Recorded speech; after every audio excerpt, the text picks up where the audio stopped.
Welcome to the Shema Podcast, the podcast for the perplexed, where Torah insights intertwined through personal stories as well as interviews with leading Torah scholars demonstrate the empowering qualities of Torah and mitzvot. For more great Torah learning through Torch, the Torah Outreach Center of Houston, go to torchweb.org. Now to the show. Welcome back to the Shema Podcast. I want to first thank all of you who have communicated to me and sent emails to me and provided me input. And I want to let you know I appreciate that. You know, this podcast is designed for us to learn. So if there's ever questions that come to your mind that I'm not thinking about, that would be great for all of us to explore, please email me those suggestions at president@torchweb.org. And what I'll do for you doing that for us is I'll dedicate that episode in your merit. Today I want to address the question of what is Torah? Because I know for me, when I first learned about the divinity of Torah and became certain and knew that was so true, the next step I took was to begin studying Torah. And what I knew about Torah was that I had seen a Torah scroll. I knew there was the Chumash, the 5 books of Moses. So I ordered a copy and I began to read. And I knew we were supposed to study a certain portion every week. And so that first week's Torah portion was the Parsha Noach. So I began to read. And quite frankly, I was not getting this. Where are these deep insights? I'm not seeing them. I read about when the ark landed on dry land, that Noah got off, he planted a vineyard, and then when he harvested the vineyard, he made wine. And from my simple view, I could just understand that after being on an ark for over a year with family and livestock, that the first thing you'd want to do is get your drink on. I can relate to that because I had just come back from a 3-day trip to Florida to take my family, my wife, my daughter, my in-laws, and my young nephew to Disney World. And I knew after that 3-day journey with everyone in a small minivan, I was more than ready as soon as we got to the hotel to get to the bar. But I knew God was trying to tell me a much deeper message than that.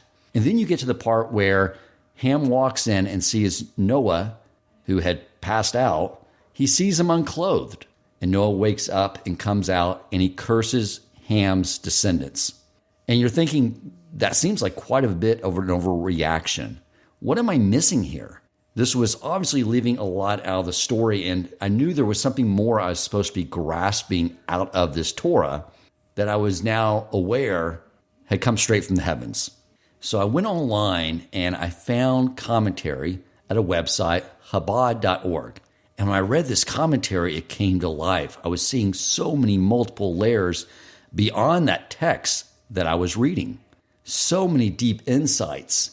And when I was looking at where are these insights coming from, because they're not what I read, in the text itself, it was coming from all these various sources, one of them being the Midrash.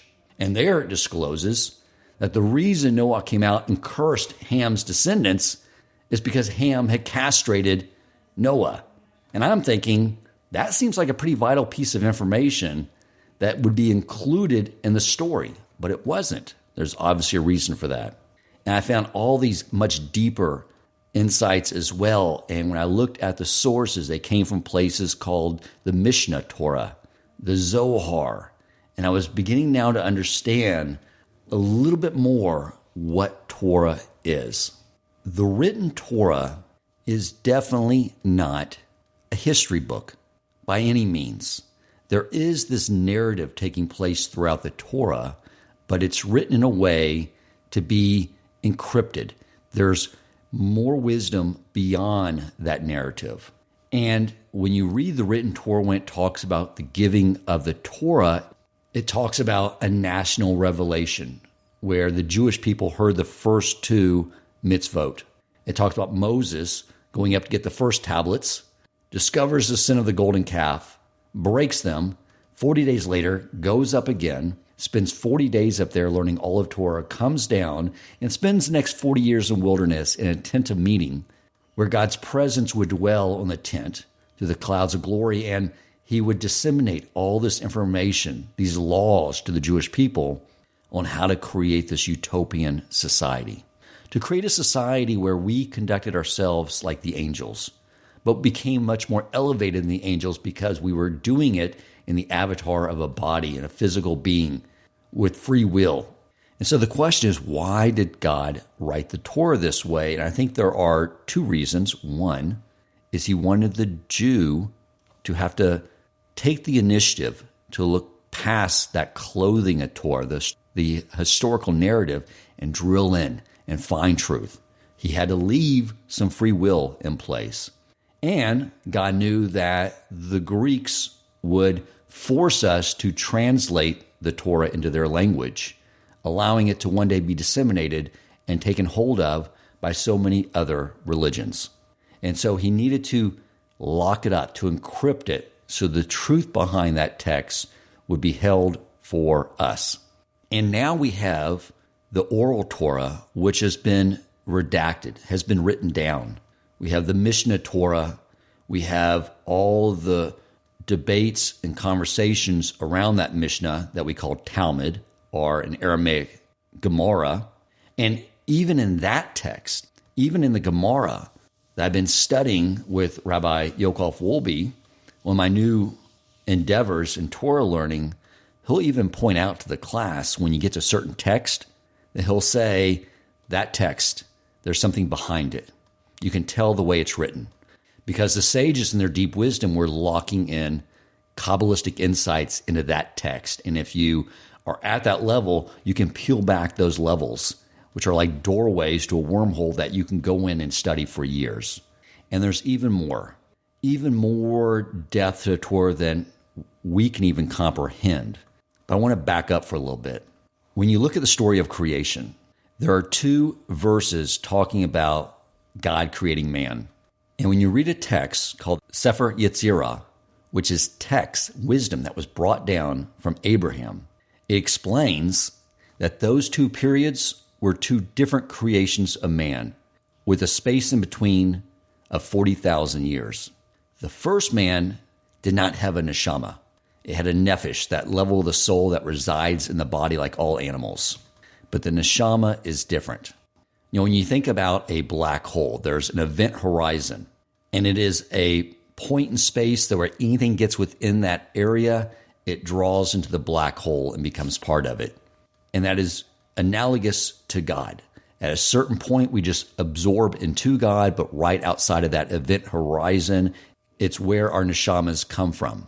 And they pull down through all the various worlds and reside in our body, connecting the highest of all realms, higher than the angels, all the way down into this world.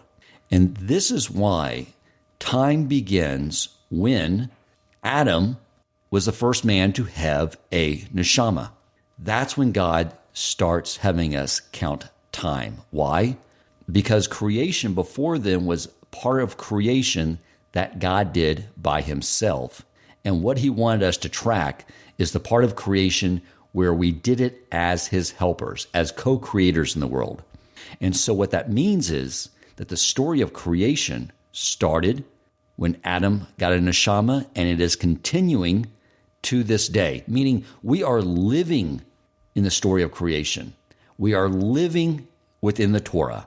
And that must mean that everything that has taken place since then is in the Torah. And the truth is, all the most notable events that have occurred throughout history are in the Torah. This is something I would like to do, God willing, as its own separate episode. But what God did was he created text within the text through what is called Torah code, by having words with letter skips throughout the text. You will find text with the letter skips talking about Maimonides, about all the notable events throughout history, even up to the present. There is a lot written in the Torah codes on the year 5780 and 5781 that talk about coronavirus, coming of Mashiach. All this is in there.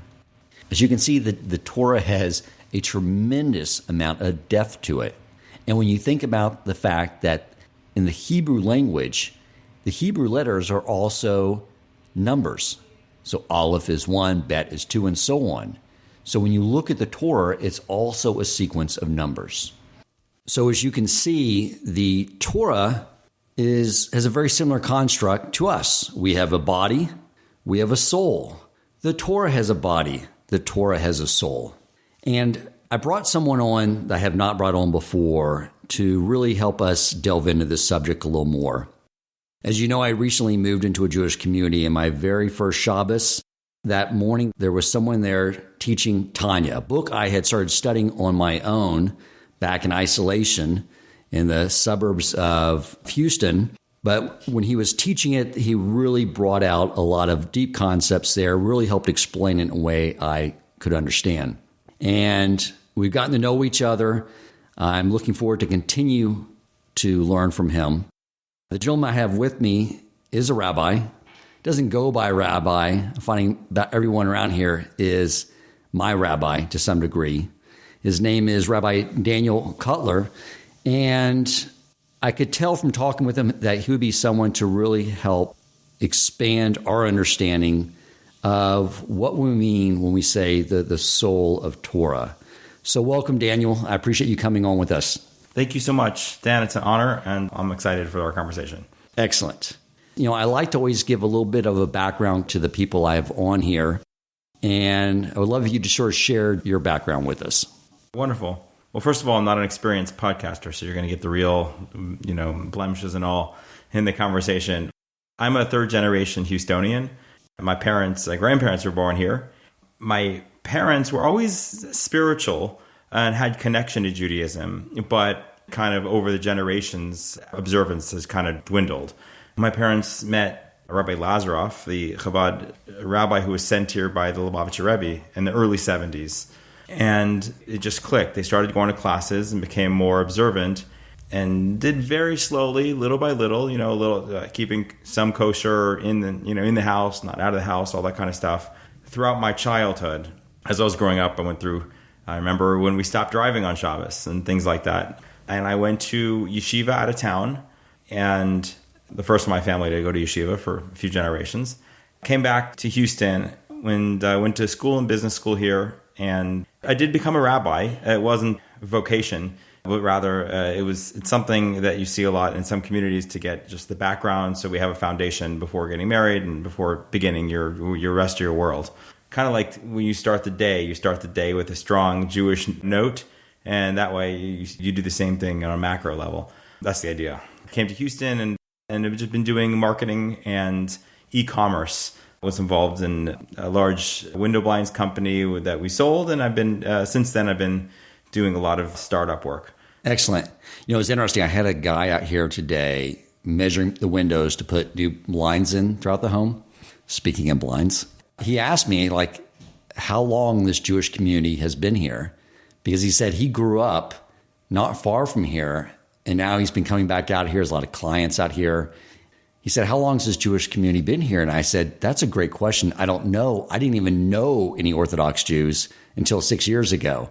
So you've been here for quite some time. I'm curious to know a little bit about this area. Yeah, it's a remarkable transformation, or certainly growing up, it wasn't quite as vibrant. There were Jews in Houston, but as far as a traditional community, there was something, I think United Orthodox, or the earlier iteration of it was here.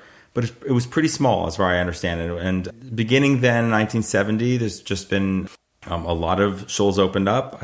And now, the streets are just, you wouldn't even know you're not in New York. Really nice. I think we're very fortunate to have a nice balance of not extreme urban conditions. It's a unique place here in Houston.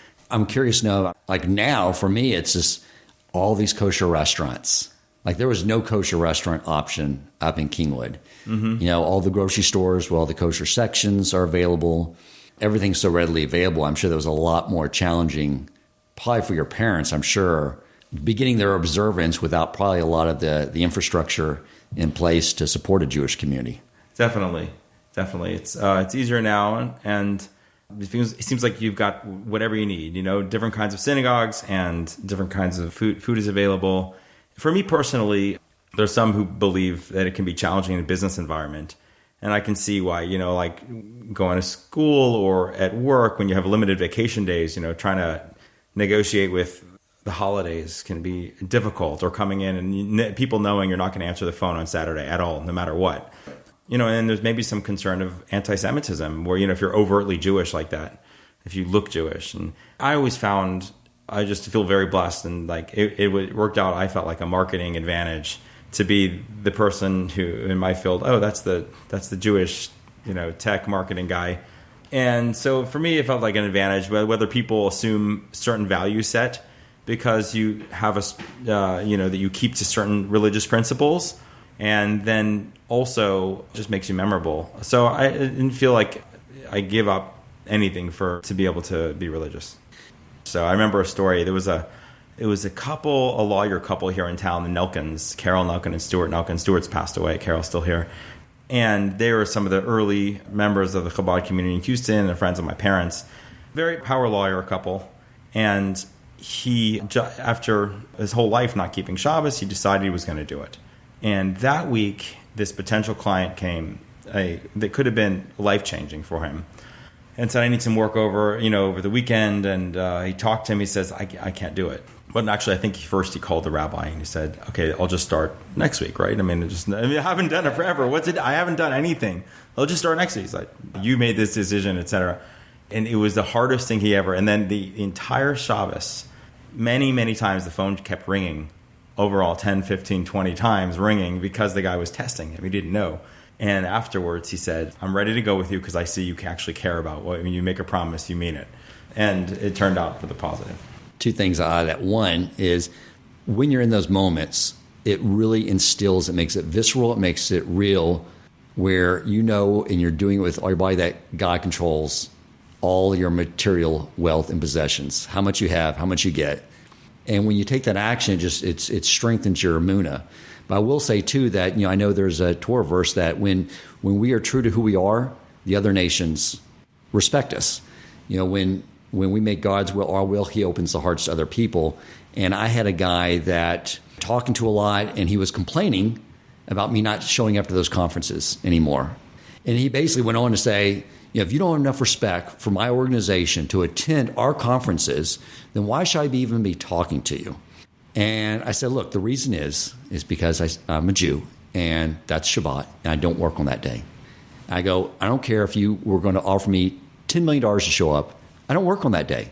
And everything switched to where he said, I totally respect that. And then every time we would talk, he would say, he was a Christian, he would say, I tell all my friends every time, it's like the Jews know how to do the Sabbath. And he talks about it all the time. And he's the nicest guy in the world to me. And that changed everything by me saying, why I will not show up to your conference for any reason whatsoever. All right, so let's get into this topic. I started talking about in the beginning about how Chabad, the commentary, the way they brought to life Torah, they sort of brought in that Kabbalistic ideas in a way that a little guy like me could understand it. I mean, it felt like I needed someone just to take Torah, all the complex ideas, and mash it in like baby food and gently put it in my mouth so I could digest it, understand it.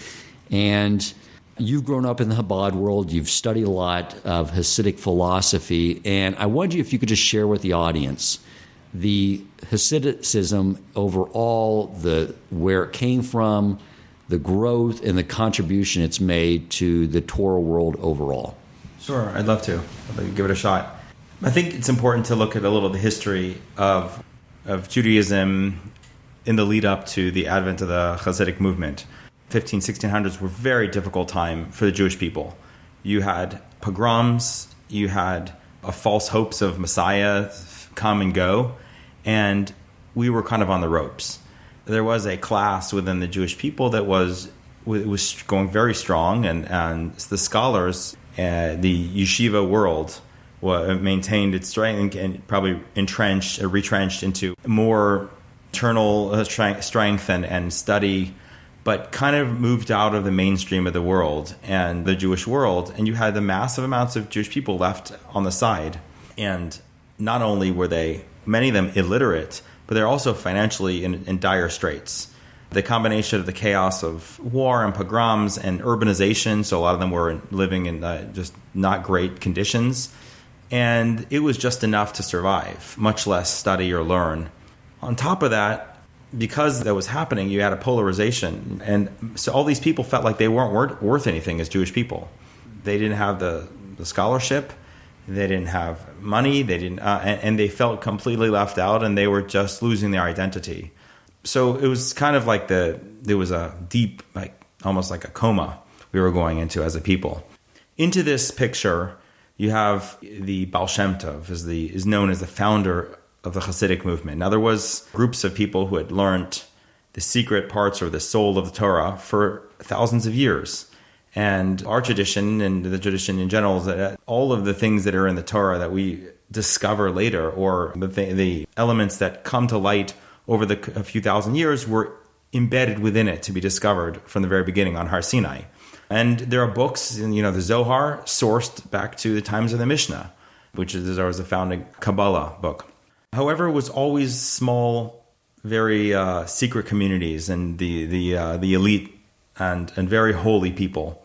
What started to change is that around the 1600s, and the Baal Shem Tov was born, I think, 1698.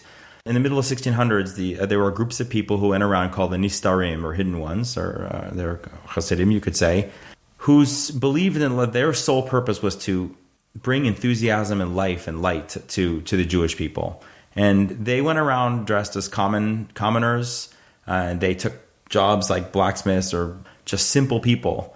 But really, they were very well educated, and they just wanted to go and inspire somebody to make a minyan in their house or to learn Aleph Beis with their children. So it was the original kind of outreach that it started, and their main message, and especially when the Baal Shem Tov, and there's his life is a very interesting story too. His father told him, he was an orphan, and he at 5 years old, his father told him, "Fear no one except God, and love every Jew." Those are the messages he lived with, and so they were all about giving life and light to so that everyone has a neshama. Even if somebody doesn't look like they're super special and educated and sparkling, that's just because there's a cover of, it's not fair. Circumstances have led him, or his own, problems have led him to a certain place. But under that, you can dig and you can find a gem, a diamond inside a coarse covering. And so it was all about finding, inspiring the specialness and holiness inside of every single person's neshama. So it sounds like this was like the birth also of Jewish outreach, because it seems like that was not happening before. You had the impoverished, the uneducated. You had those that were educated, and they weren't reaching out and spreading Torah wisdom to those that didn't have access to it. Or was it just a geographic separation that prohibited that from happening? I think it was more the former. It's hard to say something started at one given point. You could say in the time that we're talking about, I'd say it was more... It certainly represented a shift. You had people were living in the same geographic areas, had nothing to do with each other. And so this started to change. So you have the study of the inner parts of the Torah, and also making it accessible to the common person, as opposed to being this impossible coded information. So bringing the soul of the Torah and helping to reveal the inner, the essence of the Torah with the essence of our neshama, our soul. Finally, I'd say the last thing that marks the Baal Shem Tov's approach was joy.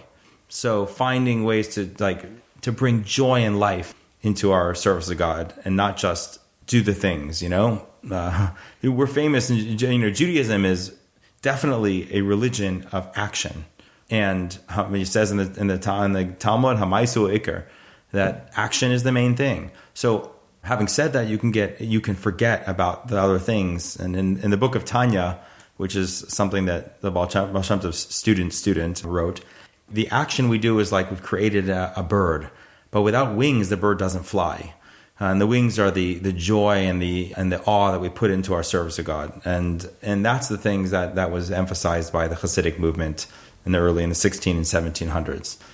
As you were just talking, something that I thought about based off this body-soul analogy, it's almost like doing a mitzvah has a body and a soul. Because you can get in just this habit of, for instance, whatever it may be, just going through the action. This is what I'm supposed to do. But if it becomes robotic and habitual, or even maybe in the beginning a chore, the soul to it, the joy to it, the knowing why this is important, why this is going to draw me closer to God, it becomes more challenging. It's like, that's what I loved about what I was learning from Chabad and the Hasidic movements and those teachers and Rabbi Nachman and the Baal Shem Tov, was it just brought more enthusiasm and soul, if you will, to fulfilling the mitzvot. 100%. That's a great analogy. And I think that in order to have, like, if somebody gives you a job and you just do the job, it's okay. It's an important person gave you the job. But if you start to understand what the job does and how you're changing the world with that job, then you care. Then you bring your life into it and you bring passion into it. And that's the connection with study of the inner parts of the Torah and understanding the reason for mitzvahs. Of course, we don't ever understand and approach the ultimate reason. It's God's will that this and this happen. But by studying the Torah, we kind of put on over time the lens, the glasses that is sort of God's intention for what the world should be, is encoded into the Torah.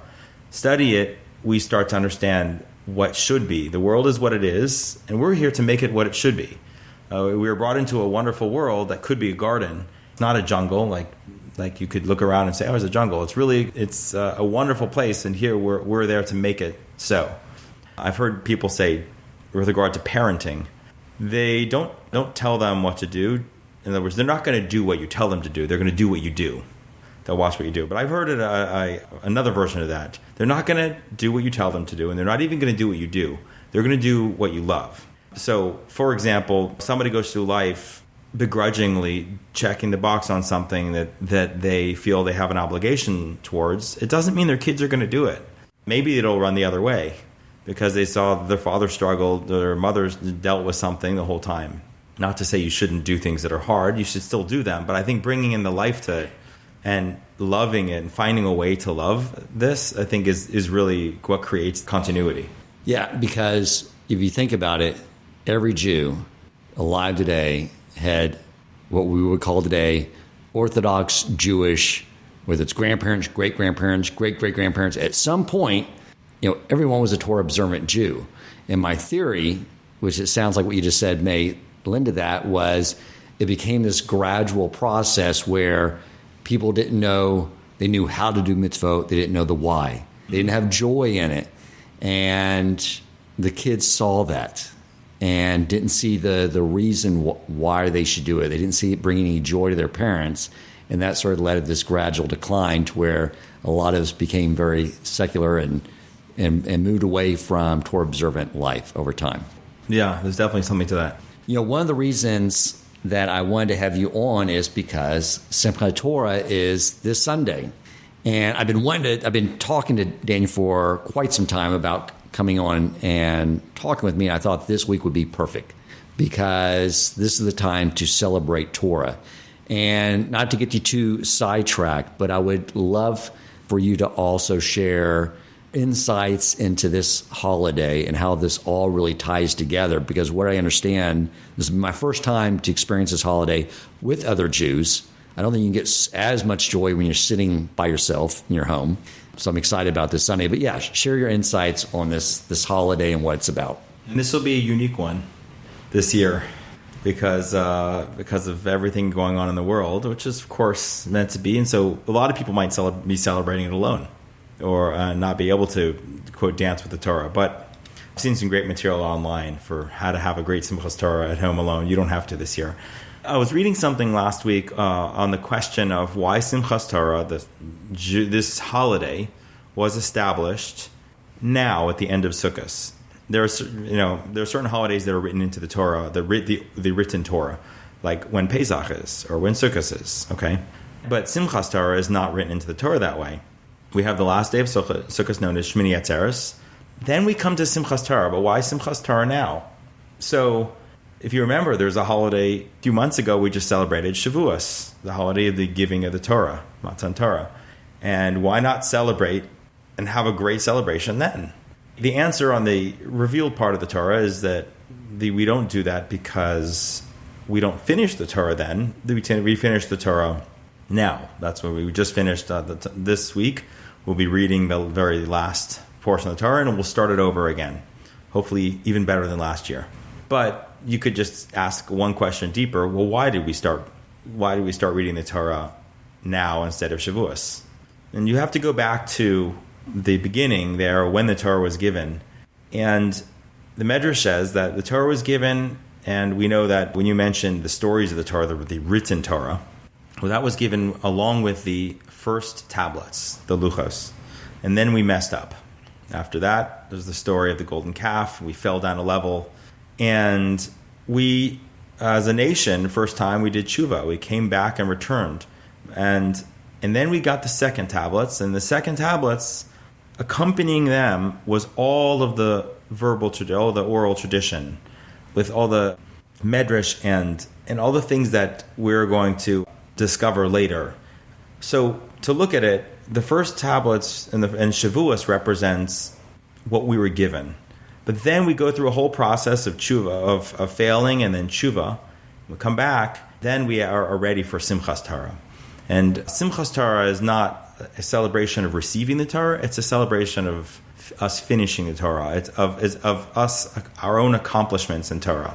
One other difference between them is it's one thing, when you're given a gift, it's not as joyful as when you work for it, and now it's something that's yours, and you've made it. It's your own tradition, and it's your own discovery, and our ability to discover and apply and make Torah ours is what we're celebrating on Simchas Torah, and also is why it is the way we connect to Torah, not as a tzaddik, but as a Baal Tshuva, not as somebody who's straight, fresh, never has had any problems like the Jewish people were in theory in Shavuos, but after our failing and after reconnecting and strengthening the bond even stronger than before, it's the same story there. A tzaddik, it's easy, right? We look at somebody who's never had any challenges and we say, all right, well, fair enough for them.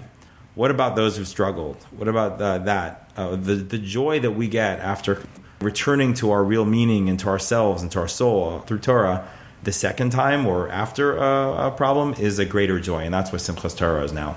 So that's why, like on Shavuos, the tradition is to stay up all night long studying and learning.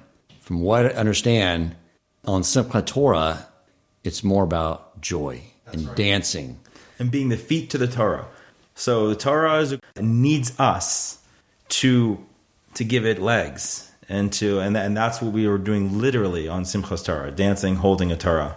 So I mentioned in the intro that when I was first learning Torah and I read that the Torah is a blueprint for creation, I always found that very strange because you would think the Torah would open up and be a bunch of schematics, and if it's a law book, why not arrange it as a manual with clear headers and making everything easy to find? The written Torah is embedded in a narrative. And I would love to know your insights for why God built the Torah the way he did, why he disseminated part written, part oral, and all those facets. Any insights you can share with us, I'm sure the audience and myself would be very appreciative.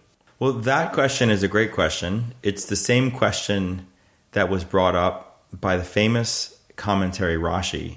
So he brings a question from one of the sages saying, why does the Torah begin with a narrative instead of from the first laws of the Torah, which happens to be the laws of Pesach, and when the Jews are preparing to leave Egypt and setting up the Jewish calendar, which is an important first mitzvah because we're sanctifying time itself. And we start everything there. Well, why not start from there? Why the narrative? And if it's a narrative, it's not everything. It's selected pieces here and there. And not everything is always in chronological order.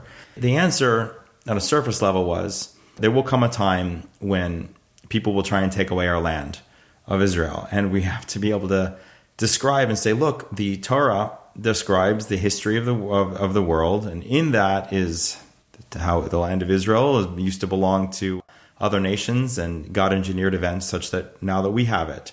And so look, it's written in the Torah, and it gives us the power to answer. That's the revealed part of the Torah. But there's a wonderful inner explanation of this that I read from the Lubavitcher Rebbe, that what we're talking here about is getting the power to influence the world. if the Torah had been something separate, it was just a law book and didn't describe world events, we wouldn't have the world as it exists inside the Torah as an anchor. In other words, the world and Torah are not separate. The world is the state of things that we are supposed to repair with the Torah. And so the Torah acknowledges the state of the world and gives us this history and shows us how it all developed, the parts that we need to understand in order to influence the world. Our goal is to make the world into a world with a Torah perspective. And just to know that, we have to see how the world was in the eyes of the Torah. That's a little philosophical. But another thing to understand is that when we speak about the Torah, there's so much that's not the 5 books of Moses, that is the 387,000 characters that make up the letters that make up the written 5 books of Moses, the Torah. What we're studying is, when you start, there's a wonderful Mishnah called Pirkei Avot. I'm sure a lot of your listeners would know about it, the ethics of our fathers. And in the beginning, it goes through the chain of tradition from Sinai until the Talmud. And this is actually expanded upon by Maimonides, the Rambam, when he goes through in his introduction to the Mishnah. And we see every single person who handed it off during the worst of times and the best of times, while running away from Romans or while teaching in large academies in Babylon. All of this is Torah. Torah is there. It's like a seed that can be developed into a tree. Then it's got everything encoded into it for us to then discover, read the sages of the last thousands of years, and not only get a lesson on practical things, but philosophical things, the nature of our soul, the nature of our relationship with the world, and the purpose of it all, which is to bring the world to a place that's a world that's in line with what God wants, ultimately leading to the era of Mashiach.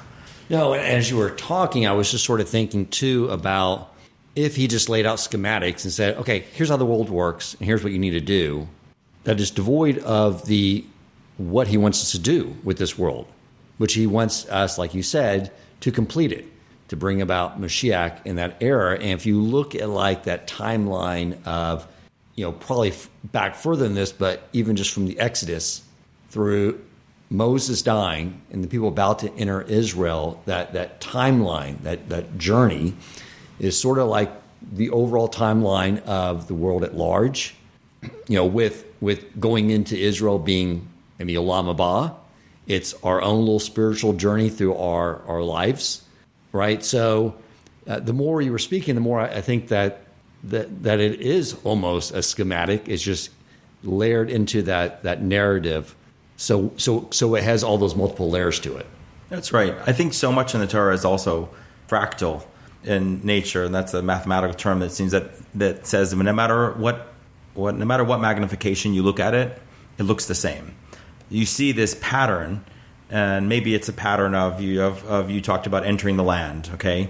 That's a story that happened, of course. The Jewish people, after an incubation period in the desert, entered the land of Israel and started to turn it from this, wild, terrible place where people were cannibalization, all kinds of crazy stuff going on there, into what would be the prototype for what we should live like and in the future. But we have that. You have that kind of on the idea of our of entering the world as like the soul coming into the body and transforming our character traits into being good things. We've got that. So we've gotten that on not only a macro history level, you've got it on a micro person level, and you've got it every single day. So you can see patterns, and holidays are like that. It's really, that's a fun area to look into in the Torah. If you look at the big picture and look what's been accomplished in 3,300 years since the Torah was given, what kind of world it is. And if we just had a long time scale, we would, and you say, wow, it's remarkable. Like the influence indirect that the Jewish people have had in the world, and pick any number you want to look at, violence per capita, how much it's lower than today, no matter what you see in the news, than 50, 100, 1,000, years ago. Literacy, starvation. There's so many aspects, and we are transforming. The world is getting a better place. We're approaching it. we're approaching the age where, the age of Mashiach, but there's so much surface churning and trauma that we don't see under the surface and see the deep trends that are moving us towards the right place. All through the influence of the Jewish people throughout much of the time, unable to directly influence the world because we were mostly running away or trying to hide and not be bothered. Right. But more recently, through direct influence and, not through trying to convert, but basically living our values. You said something the other day when you were teaching Tanya that I found myself thinking about all week. Because when you look at the purpose of the world is to bring more godliness to every aspect, every corner of the world. But when you look at the spiritual stature of the Jewish people, going from Moses, and then looking at the sages of yesteryear that knew such amazing deep insights and were on such lofty, their consciousness, I don't even think was in this world. And even the greats today, they know that they aren't even close in comparison to the generation before, and they weren't close in comparison to the generation before, all the way back to Moses. So it's like we've been in this spiritual decline since Mount Sinai. However, when you look at the rest of the world, from when Torah was given, like you said, cannibalism, like the people that occupied Canaan, that Israel, child sacrifice was the norm. When Abraham lied and said Sarah was his sister, it was because he knew that adultery was looked down on. But murdering someone, no big deal. So murder the guy, then you can have his wife. The sexual immorality, everything like that was so bad. And sexual immorality is probably so bad in the world. However, you look at every country, majority of people want a law-abiding world. They want courts, they want to have laws against murder and theft and all these things. They have, they basically are fulfilling the majority of the Noah laws. That's right. And where did that come from? Came from us. It's almost like it's been diffusing with us and going out to the rest of the world. Now we got to pull it back. That's a mixed view, but it's a very incisive. I think that there's a really a dual-edged story with how we stand.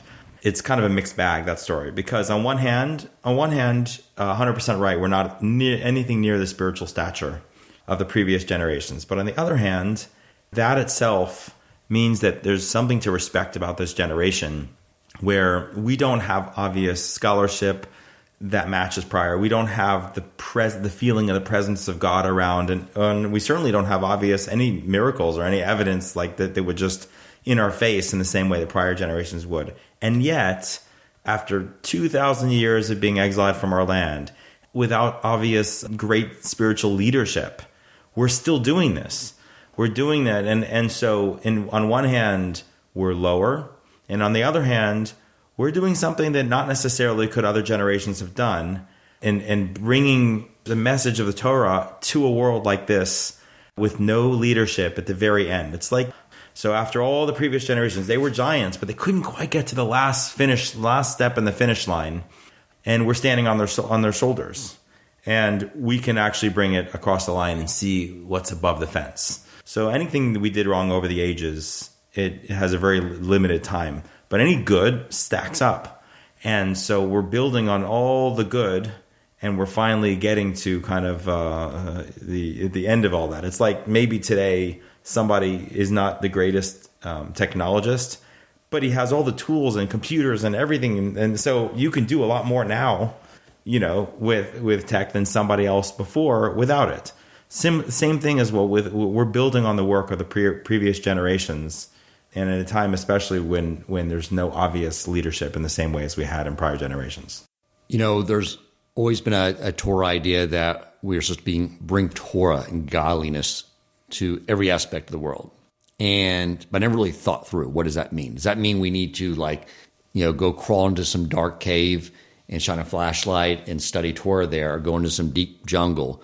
I don't think that's what that's saying now. I think what it's saying is, over time, as God has concealed himself more from providing us manna from the heavens, and now it's like this huge, complex global economy. Yeah. Where we're ACHing money around and trading services and all this stuff. all that complexity is like created these layers of concealment. So he's hidden.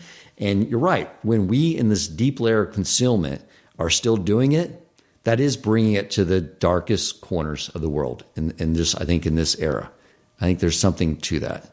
Yeah. In the language of Kabbalah, there are sparks that are entrapped inside of material things. And we go around our lives gathering and elevating those sparks, finding the purpose, the why, the godliness in everything, finding it inside a job, inside of a, technology. Why is the internet around? What can we do with it that's good? And even things that look like they could cause a lot of trouble. There are things that are impossible for us to elevate, perhaps out of our reach. The things that we are given in our lives, we have access to our own human animal that we all, now I'm going to do a little Tanya for you, because so the psychological model that Tanya describes is that we have two souls in us. And we've got the animal soul and then we've got the godly soul. And because we're a human animal, and it's not evil or bad, it's just an animal. And it wants self-preservation, self-propagation, and ultimately self. That's what the definition of the animal is. And then we are perfectly paired with a godly soul who can work and elevate this animal and make it something great. And the soul doesn't need anything. The soul is pure and holy. It's not for the purpose of the soul. It's for the soul is sent here to fix and to elevate that animal, starting with our own selves. And that's why we should never feel lost or despondent about having certain tendencies or, having issues that we have to grapple with, because that was what we were given to work on. And it's evidence that we can do it if we have that situation. So starting with ourselves, we work the sparks within our animal, and then beyond it, our sphere of influence. What is our family obligations and our job and our community?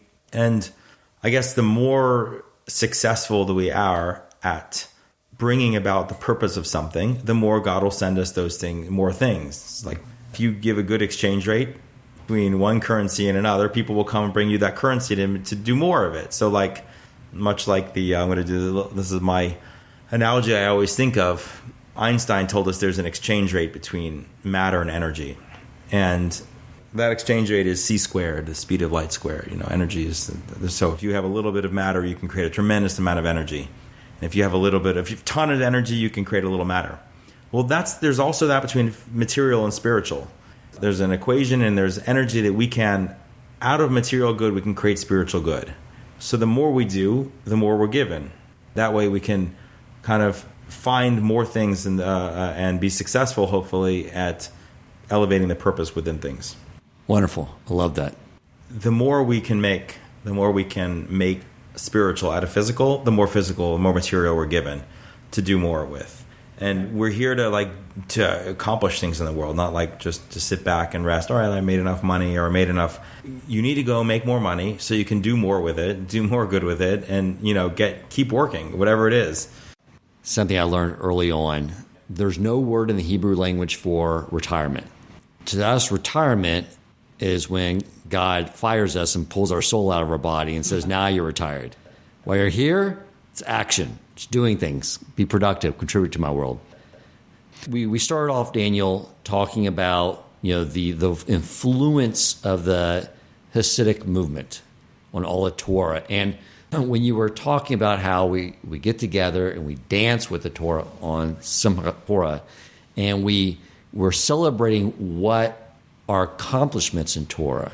But ideally, when we're doing it all together and we're dancing, we're also looking at everyone else and their contributions in Torah, because it's so amazing. We see all these different schools of thought that have developed over the millennia, right? Bring in all these unique ideas that all these different disciplines brought, and I see them all synthesizing now. I know Rabbi Yochel Wolbe was telling me when his grandfather was bringing Musar to the yeshiva world, that was a new thing. And was met with some resistance. Just like you were saying with a lot of the teachings from the Hasidic movement, like the Baal Shem Tov, ran into some resistance. The Jewish people are called, in some parts of the Torah, Tzivos Hashem, the troops of Hashem, troops of God. But also can be read as the colors of Hashem. We're not supposed to be monochromatic. the Jewish people have a tremendous amount of variety, and we each bring important, different push and pull in different directions and something amazing and unique. And so maybe the early antagonism actually helped the Hasidic movement develop into the shape that it did. And also today you'll find so much intermingled to everything that is even non-Hasidic texts. Many of the ideas and many of the practices have become commonplace. One of the most important ideas of the Hasidic movement was that God is in everything, and that the world is really orchestrated by divine providence in all the details, not just the big picture. So some of these things these are mainstream Jewish ideas now, and so I think that it's definitely true that this is a something that is now accessible to anyone and is not a active disagreement.